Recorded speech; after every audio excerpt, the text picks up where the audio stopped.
नमस्कार साथियों।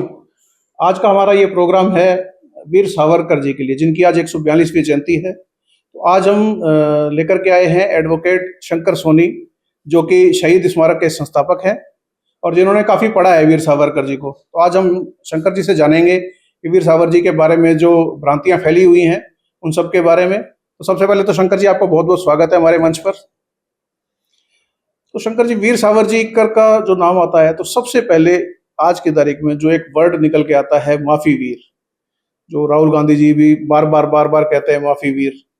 तो पहले तो हम इसके बारे में जानना चाहेंगे, ये माफी वीर जो है, अभी माफी इन्होंने मांगी थी अंग्रेजों से, इसके बारे में हमें कुछ बताएं। ये एक्चुअली क्या है, जब अंडमान जेल में थे सावरकर जी, तो उन्होंने कुछ याचिकाएं ब्रिटिश सरकार को निसंदेह लिखी थी और उनमें अपने जेल परिवर्तन का भी लिखा था। जो सुविधाएं कैदी को मिलनी चाहिए नहीं मिली थी वो भी मांग की थी। ये एक बैरिस्टर थे, कानून को भी समझते थे। और उसके साथ साथ उन्होंने अपनी पेटिशंस में कुछ जो लैंग्वेज और शब्द लिखे हैं उनको लेके ये कहा जाता है कि ये उनकी माफिया हैं, ये माफी दो। एक्चुअली जब तक आप सारी इनकी पेटिशंस नहीं पढ़ोगे तब तक आप ये नहीं कह सकते कि वो याचिकाएं माफी मांगने की शेप में थी या क्या थी। इसीलिए राहुल गांधी जी ने ये कह दिया कि वो माफी वीर थे, सुनी सुनाई बात पर। राहुल गांधी जी को ये सब कहने से पहले सोचना चाहिए था कि पंडित जवाहरलाल नेहरू ने वीर सावरकर जी की तारीफ की थी, इंदिरा गांधी ने सावरकर जी की तारीफ की थी। इंदिरा गांधी जी ने के समय में वीर सावरकर के नाम से इंटरनेशनल एरोड्रोम बनाया गया। तो उस हिसाब से तो शंकर जी, ये वीर सावरकर जी कांग्रेसियों के होने चाहिए थे। हाँ, आप सुनो सही। इसके बाद में सावरकर जयंती पर आज ही के दिन 1970 में इंदिरा गांधी जी ने वीर सावरकर का डाक टिकट जारी किया था, जो ये सम्मान था। तो ये तो कांग्रेसियों को जो सम्मान दिया सावरकर जी को, ये तो उनके आइकॉन होने चाहिए थे। लेकिन ऑल ऑफ सडन 2014 में बीजेपी वालों ने इनको आइकॉन बना दिया और इन्होंने भी आंख मीच के बजाय ये क्लेम करने आज कांग्रेस सबसे बड़ी आलोचक हो गई, आलोचक होगी। हाँ, एक इल्जाम और वीर सावरकर जी का जब नाम आता है तो एक इल्जाम और लगता है कि इन्होंने अंग्रेजों से पेंशन ले रहे थे ये। तो इस बारे में आपने पढ़ा है इतना? हाँ, इसमें क्या है जी कि जो मतलब ये जो राजनीतिक कैदी जिनको बोलते थे, यानी एक वो लोग जो ब्रिटिश काल के खिलाफ भारत को आज़ाद कराने के लिए जो लड़ाइयाँ लड़ रहे थे, उनको अंग्रेज अपनी भाषा में राष्ट्रद्रोही कहते थे। जो धारा आप भी अपने हटाई है, आज तक चल रही थी, तो उन सब धाराएं इन पे भी लगी हुई थी, ठीक है ना। तो इनकी संपत्तियां सरकार जब्त कर लेती थी। तो सावरकर जी के तो न केवल परिवार की बल्कि इनके तो ससुर की प्रॉपर्टी भी जब्त हो गई थी और इनकी तो जो बैरिस्टर की डिग्री थी वो भी जब्त हो गई। और जब इनको रिहा किया गया सशर्त, तो एक जिले के अंदर इनको पाबंद किया गया था, जिले से बाहर नहीं जाओगे, कोई राजनीति में भाग नहीं लोगे, तो ये कुछ करने लायक नहीं थे। तो इन्होंने अपने ह्यूमन राइट्स मांगे थे कि मैं अपने आप को मेंटेन कैसे करूंगा। अंग्रेजों ने दी नहीं पेंशन, इन्होंने कोर्ट में लड़के ली थी, इतने रुपए तो मुझे चाहिए मेरे मेंटेनेंस के लिए, जिसे ये गलत इंटरप्रेट कर रहे हैं। शंकर जी, अभी हम जिक्र कर रहे थे तो एक किताब थी जो न्यू आइकन, अरुण शौरी जी जो आपके बीजेपी के ही मतलब थे, और इन्होंने ये किताब लिखी है। तो इन्होंने जो लिखा है तो वो मतलब अगर हम बात करें तो आलोचना ही करी है इस किताब के अंदर उन्होंने। या फिर हम बात करें अशोक कुमार पांडे जी की, तो इन्होंने भी इस किताब के अंदर वीर सावरकर जी के बारे में आलोचना ही करी है। आपने ये दोनों किताबें पढ़ी हैं, आप इनके बारे में क्या कहना चाहेंगे? अरुण शौरी जी को मैं जब से मैं स्टूडेंट था, मैं इनका फैन था 74 में। ये मतलब एक ऐसे पत्रकार थे जो निसंदेह भारतीय पत्रकारिता में जाने जाते। लेकिन इस पुस्तक को जब उन्होंने लिखा तो जो पहले जो खरीदने वाले थे उनमें से एक मैं हूँ। मैंने इमीडिएट बुक मंगाई कि अगर अरुण शौरी जैसे पर्सनालिटी ने लिखी है तो इसमें कोई नया मैटर मिलेगा। तो जब मैंने इसको पढ़ा तो इसमें मतलब उन्होंने बगैर किसी आधार के, जैसे इनकी शुरुआत बताऊं मैं अरुण शौरी जी की, कि समुद्र में सावरकर कूदे ही नहीं, उनके एक पानी का छिट्टा लगा ही नहीं, जबकि इंटरनेशनल कोर्ट में केस चला है और ये सारा प्रूफ है। वहां पर भी वो 7 किलोमीटर तक भागे थे और उस पानी में और आगे आगे, लेकिन ये सारा प्रूफ से बाहर जाके। मैं एक चीज आपको और बताऊं, मेरे जो दर्शक से मैं चाहूंगा कि थोड़ा देखें इतिहास क्या होता है। कि एक आदमी वो है जिसने खुद घटना देखी है, फिर अपने लिखते हैं भी मैंने ये लिखा, जैसे ये अपने ऑटोबायोग्राफी में वगैरह में लिखते हैं, ठीक है ना। और एक वो है जो सुनी सुनाई चीजें लिखते हैं, एक लेखक वो है जो उस जमाने का सही रिकॉर्ड अभिलेखागार से कलेक्ट करते हैं, उसका अध्ययन करते हैं, फिर जो लिखते हैं। इन लोगों ने अरुण शौरी जी ने और अशोक पांडे ने, इन्होंने ऐसा कोई अभिलेख नहीं लिया जिसके आधार पर ये सावरकर की तरफ उंगली उठा सके। आपने एक किताब और पढ़ी जो विक्रम संपत जी ने लिखी थी। वॉल्यूम, हाँ जी, इनमें विक्रम सावरकर जी 3 वर्ष तक इन्होंने इनकी शोध की, इंग्लैंड में रहे ज्यादातर, और जितने अपने पुराने आर्काइव्स थे सब इनमें रेफर किए हुए हैं। इस बुक को बिल्कुल हर तरह से मतलब अगर आपके हिसाब से कहें तो जिसको सावरकर को जानना है तो उन्हें विक्रम संपत को पढ़ना चाहिए। वैसे अगर हम इल्जामों की बात करें तो शंकर जी 2 इल्जाम और हैं जो लगते रहे हैं। एक ये कि द्वितीय विश्व युद्ध के टाइम पे भारतीयों को अंग्रेजी सेना में भर्ती करवाया सावरकर जी ने, तो एक तो ये इल्जाम है। दूसरा इल्जाम कि ये जो हिंदू मुस्लिम जो है, ये जो बंटवारा हुआ है, उसमें भी काफी हद तक वीर सावरकर जी भी रहे कारण उसका। अब ये जो लोग अध्ययन नहीं करते हैं, अब आपको थोड़ा इसकी बैकग्राउंड में जाना पड़ेगा। जब प्रथम विश्व युद्ध हुआ, गांधी जी ने, हमारे राष्ट्रपिता आदरणीय महात्मा गांधी जी ने घर घर जाके अंग्रेजों की सेनाओं में भारतीयों को भर्ती कराया था। किस लिए? ताकि वो ब्रिटिश साम्राज्य को यथावत बनाए रखने के लिए दोहरी राष्ट्रों से लड़े, ठीक है ना। जब भी वो सेना भर्ती के लिए जाके लोग आपत्ति करते थे, ये किसने की सेना भर्ती? गांधी जी ने, और इसके लिए उनको भारत केसरी का अवार्ड भी दिया गया। इसका भी हमें अध्ययन करना चाहिए। तो क्या हम ये कह दें कि बापू देशद्रोही थे, राष्ट्र के खिलाफ थे?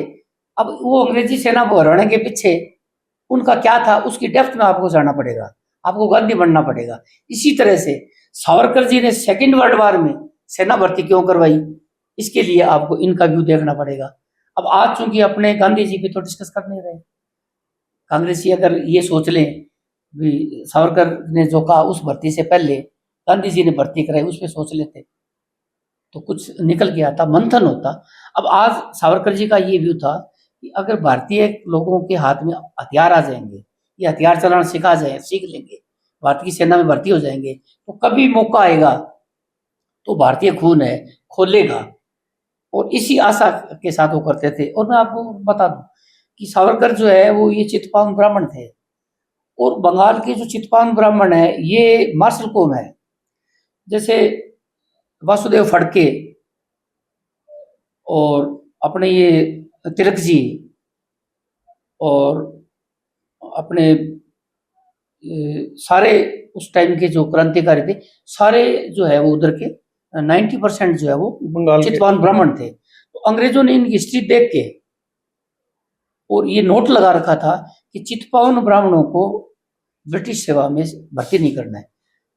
उन लोगों ने भी कोशिश की थी लेकिन वो अवेयर थे। तो इसी तरह से सावरकर भी इसी व्यू में थे कि किसी तरह से न भर्ती हो। और सावरकर जी को किसने समझा? रास बिहारी बोस ने, जो उस समय जापान में थे, आजाद हिंद सेना बनाई थी, और नेताजी सुभाष चंद्र बोस ने खुद। आप जो नेताजी सुभाष चंद्र बोस ने जो रेडियो से अनाउंस किया, आप उसको पढ़िए। उन्होंने बताया है कि ये सावरकर की सोच है जो इसने सेना भर्ती का कहा है, और वही सैनिक आज हमारे आजाद हिंद फौज में आ रहे हैं। लेकिन इस डेप्थ में कोई जाना नहीं चाहता। एक सवाल मेरा पर्सनल भी, मैं इसमें बहुत इंटरेस्ट रखता हूँ इस सवाल के अंदर, कि बीजेपी का ये आइकन है आज की तारीख के अंदर वीर सावरकर जी। तो बीजेपी ठीक है सेंट्रल के अंदर 2014 के अंदर आई, लेकिन अगर हम गुजरात की बात करें तो 2002 के अंदर भी से बीजेपी लगातार वहां पे है। उससे पहले कभी बीजेपी ने नाम नहीं लिया वीर सावरकर का। देखिए, राज शहीदों पे राजनीति सबसे बुरी चीज है। हमें शहीदों का सम्मान करना चाहिए। जिन लोगों ने देश की आज़ादी के लिए अपने प्राण न्यौछावर किए, इतनी यातनाएं सही, उन लोगों पे राजनीति करना गलत है। बीजेपी वालों को आज तक ये प्रश्न बीजेपी से किया जाना चाहिए कि सावरकर जी न तो आरएसएस के थे, हिंदू महासभा के थे वो, और राजनीतिक पार्टी खुद बन गई थी हिंदू महासभा। तो उनका दूर दूर से बीजेपी का सावरकर जी से कोई संबंध नहीं है। लेकिन उन्होंने देखकर अब आज बीजेपी ने क्या किया? पटेल जी को उठा लिया, सावरकर जी को उठा लिया, नेताजी सुभाष चंद्र बोस को उठा लिया, अपने आइकॉन बनाती जा रही है। और ये कांग्रेस वाले बगैर मतलब हिस्ट्री पे जाए और उनके विरोध में चले जाते हैं। ये तो राष्ट्र के एक आइकॉन है, हमारे देश के आइकॉन है। सावरकर सब हमारे भारत का आइकॉन है, सुभाष चंद्र बोस हमारे देश के आइकॉन है, पटेल हमारे देश के आइकॉन है, किसी पार्टी विशेष का आइकॉन नहीं है। शंकर जी, अब अगर हम अपनी बात करें मतलब जनता के हिसाब से, चाहे मैं हूँ चाहे जनता है, तो क्या है कि हम लोगों ने सावरकर जी को पढ़ा नहीं, ना हमारे कभी बुक्स के अंदर था, तो इसलिए हमने कभी पढ़ा नहीं। ठीक है, और हर एक आदमी इतना शौकीन नहीं होता कि वो हर एक आदमी किताब बुक्स मंगा के पढ़े। लेकिन आपने दोनों ही चीज़ें पढ़ी हैं, उनके अगेंस्ट भी जो लिखा गया वो भी पढ़ा है, और उनके फेवर में जो लिखा गया वो भी पढ़ा है। तो हम ये मान लेते हैं कि शंकर सोनी जी जो भी आज इस जनता को बता रहे हैं, हम उसको एक फैक्ट मान लेंगे, हम ये मान लेंगे कि हाँ हमने भी वो पढ़ा है। तो आज जनता ये जानना चाह रही है कि शंकर सोनी जी के हिसाब से वीर सावरकर कौन है। जो सावरकर जी पे जो बड़े एलिगेशन है, उनकी जो चिट्ठियां हैं, उनका जो लिखा हुआ है कि मैं संवैधानिक लड़ाई लड़ूंगा, और एक शब्द उन्होंने लिख दिया कि जैसा ब्रिटिश सरकार कहेगी मैं वैसा ही करूंगा, इस लाइन पे आ गए। तो इन शब्दों के पीछे कारण क्या था, आपको उस गहराई में जाना पड़ेगा। क्योंकि ज़्यादातर क्रांतिकारियों का यही मानना था कि अगर जेल में रहेंगे तो मौत निश्चित है, कुछ नहीं कर पाएंगे, किसी भी तरह से जेल से बाहर निकल जाएं, माफीनामे लिख कर या कुछ भी लिख कर। पंडित राम प्रसाद बिस्मिल ने भी भिजवाई थी, और उनका भी यही था कि अगर किसी तरह से स्वीकार हो जाए माफी उफीनामे और हमें बाहर निकल जाए तो हमें एक चांस और लड़े हम। यही सावरकर जी के मन में रहा होगा। उसका कारण मैं ये बता रहा हूँ कि अब मैंने अभी गांधी जी की को भी पढ़ा है मैंने। गांधी जी की जो आत्मकथा है, मैं दर्शकों से मतलब विद ड्यू रिस्पेक्ट बापू की मैं कहना चाहूँगा कि उसका आप अध्याय 26, ठीक है ना, उसमें उन्होंने लिखा है राष्ट्र निष्ठा। और गांधी जी का उनमें ये कहना है कि जो ब्रिटिश सम्राट है उसकी निष्ठा मेरे में किसी से कम नहीं है। मैंने लॉन्ग लिव द किंग गीत को सीखा, और मैं किसी भी तरह से राष्ट्र मतलब किसकी निष्ठा, ब्रिटिश ब्रिटिश किंग की। किंग की निष्ठा में पीछे नहीं रहना चाहता। तो आज अगर हम जैसे सावरकर की पेटिशन में 2 शब्द है, अगर हम गांधी जी का वो पेज पढ़ लें चैप्टर 26 का, तो उसमें तो वो तो उन्होंने ये लिखा है कि मैं तो सबसे बड़ा इनका निष्ठा करना चाहता हूँ ब्रिटिश मतलब किंग में। तो अपने उन शब्दों में थोड़ी जाएंगे, अपने गांधी जी का ओवरऑल चरित्र देखेंगे कि उस आदमी ने नंगा रह के एक धोती पहन के और इस देश की आज़ादी को अपने तरीके से कैसे आगे बढ़ाया। ठीक है, उस जमाने में कुछ ऐसी बातें आई है जो आधा अधूरा इतिहास पढ़ के हम कह देते हैं या गांधी जी ने अच्छा नहीं किया, वहाँ सावरकर जी ने अच्छा नहीं किया, लेकिन ये एक डीप स्टडी मांगती है। तो वो हम मैं ये पाठकों से कहना चाहता हूँ कि आप एक तो ये सोशल मीडिया को मत जाइए, किताबें हैं, और जो रिकॉर्ड आज से पहले सीक्रेट था वो सारा आज डिकोडिफाइड हो रहा है, और आपको ब्रिटिश काल के लिखे हुए एकदम बढ़िया मतलब जो रिलायबल पेपर्स मिलेंगे जिनमें इन लोगों के चरित्र का बखूबी बखान होगा, तो आपको पता चल जाएगा ये वीर सावरकर क्या थे। मेरी राय में वीर सावरकर हर तरह से वीर थे, और ऐसे वीर थे कि उनका मतलब कोई मुकाबला ही नहीं है। उस जब वो इंग्लैंड में थे उन्होंने विदेशों के जो क्रांतिकारी थे, आयरलैंड के, रशिया के, उनसे संपर्क बढ़ाया, उनसे बम बनाने का सूत्र सीखा, फिर उसको स्केच बना के अपने गुप्त तरीके से भारत में भिजवाया, वहां से उन्होंने हथियार भिजवाए भारत में। बहुत बड़ा योगदान था उनका। तो फिर अगर अपन बात करते हैं शंकर जी, आपने जो कुछ वीर सावरकर जी के बारे में बताया हमें, तो आपने जैसे पहले सबसे पहले स्टार्टिंग अंदर बताया था कि गांधी जी ने या इंदिरा मैडम ने डाक टिकट जारी करा जो उस टाइम को बहुत बड़ा सम्मान होता था। तो उस हिसाब से तो मतलब कांग्रेसियों को भी वीर सावरकर का सम्मान करना चाहिए। सब पूरे देश को, पूरे देश को मैं आपको थोड़ा सा एक मेरी ये राय है, जब भारतीय सशस्त्र आंदोलन चल रहा था, देश की आज़ादी की लड़ाई, उस समय क्या था, अंग्रेज हर तरह से लालच देते थे। वो हमारे भारतीय लोग थे जो भारतीयों को मारते थे, जो भारतीयों की जासूसी करते थे। क्रांतिकारी कितने होते थे पूरे देश में? 45,000 एक टाइम में। और उनमें ये हर समय भय रहता अंग्रेजों से ज्यादा अपने वालों से। तो अगर किसी क्रांतिकारी को किसी आदमी ने एक दिन अपने घर में पनाह दे दी, तो मैं तो कहता हूँ उसने भी इस देश की आज़ादी में सहयोग कर दिया। ये आज किताब में लिख देते हैं, अशोक पांडे ने लिख दिया, इन्होंने लिख दिया। इनसे कोई पूछे तुम्हारे बाप दादा ने एक बैंत भी खाई थी क्या? आप दर्द सहन कर सकते हो क्या अंडमान जेल का? उनको क्या उन लोगों को यातनाएं दी गई थी? आज आप यार उन सबको कह के मतलब राजनीतिक अपनी एक मतलब वो क्या बोलते हैं इसको, उद्देश्य के लिए, और जो इच्छा है शहीदों के बारे में बोलते, तो ये अच्छा नहीं है। अब शंकर जी, खत्म करने से पहले, आज क्योंकि वीर सावरकर जी का जन्म जयंती है, तो मैं ये चाहूंगा कि आज वीर सावरकर जी हमारे बीच में मौजूद नहीं है, और अगर वो होते तो आज हालात के हिसाब से, जो देश के हालात हैं उसके हिसाब से जनता को जो संदेश देते, वो मैं चाह रहा हूँ कि आपके मार्फत, क्योंकि आपने उनको पढ़ा है, आपने उनको जाना है, तो आपके मार्फत वो हाँ, संदेश। मैं हाँ। मतलब मेरा जितना मेरा अध्ययन है, आपका एक प्रश्न भी था बीच में, ये हिंदू मुसलमानों वाला, हाँ द्विराष्ट्र जी, हाँ वाला, जी। वो आपका रह गया, मैं उसको भी पूरा कर देता हूँ कि थोड़ा सा का आप ये देखेंगे कि उस जमाने के जो हालात थे, हिंदू मुस्लिम वर्गों के जो संबंध थे, उसमें दो तरह के लोग थे। एक तो वो थे जो राजनीति कर रहे थे आगे आगे, मुस्लिम वर्ग में भी और अपने हिंदू वर्ग में भी। मुस्लिम लीग 1906 में बन गई थी, और सावरकर बनते हैं 1937 में जाके उसके अध्यक्ष। ठीक है ना? उस जमाने में जो आप लोग बिना बाइस हुए किसी भी तरह से आप मोपला या खिलाफत आंदोलन को पढ़िए, उसमें क्या था कि टर्की के समर्थन में भारतीय मुसलमानों ने आंदोलन शुरू किया कि इंग्लैंड जो है वो टर्की पे किसी तरह से आक्रमण नहीं करे। उस खिलाफत आंदोलन की बागडोर महात्मा गांधी जी ने अपने हाथ में ले ली, और उसमें क्या वार्ड में कुछ जगह पे मुसलमानों के जो साथी थे, जो पथभ्रष्ट हो गए थे, सारे तो एक जैसे होते नहीं, उन्होंने खूब सारे हिंदू औरतों से बलात्कार किए, मारे, 800 आदमी को कुएं में डाल दिया। 3-4 घटनाएं लगातार हुई, और 1857 की लड़ाई में अंग्रेजों ने ये देख लिया कि अगर हिंदू मुसलमान एक रहेगा तो इस देश से लड़ना संभव नहीं है, इस पे राज करना। तो उन्होंने उसी दिन से नींव डाल दी थी कि भी ये डिवाइड एंड रूल की, और उसके लिए उन्होंने जो ब्रिटिश पॉलिसी आई, आप कभी थोड़ा अध्ययन करेंगे तो पता चलेगा कि हमारे क्रांतिकारियों को, चाहे वो भगत सिंह हो चाहे वो सावरकर हो, इनको दंड देने वाले जो अधिकारी रखे गए वो जानबूझ के मुस्लिम रखे गए। वो इनके मारते थे, वो इनको पेशाब पिलाते थे, वो इनके मुंह में टट्टी डालते थे।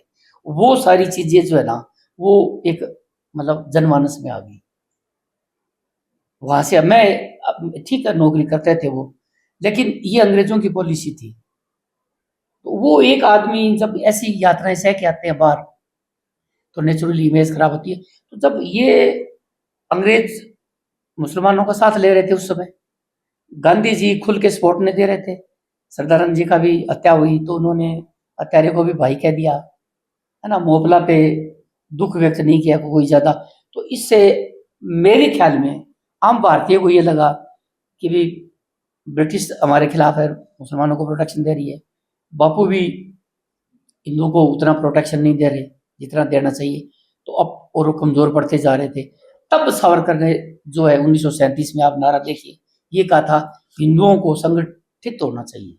और मैं ये कह रहा हूँ कि अगर कोई आदमी ये कहता है किसी कौम को, आज कोई मुस्लिम भाई ये कहता है मुसलमानों को संगठित होना चाहिए, निसंदेह होना चाहिए, हिंदुओं को संगठित होना चाहिए, लेकिन संगठन अपनी मजबूती के लिए, अपने बचाव के लिए होता है, किसी पे आक्रमण करने के लिए नहीं होता।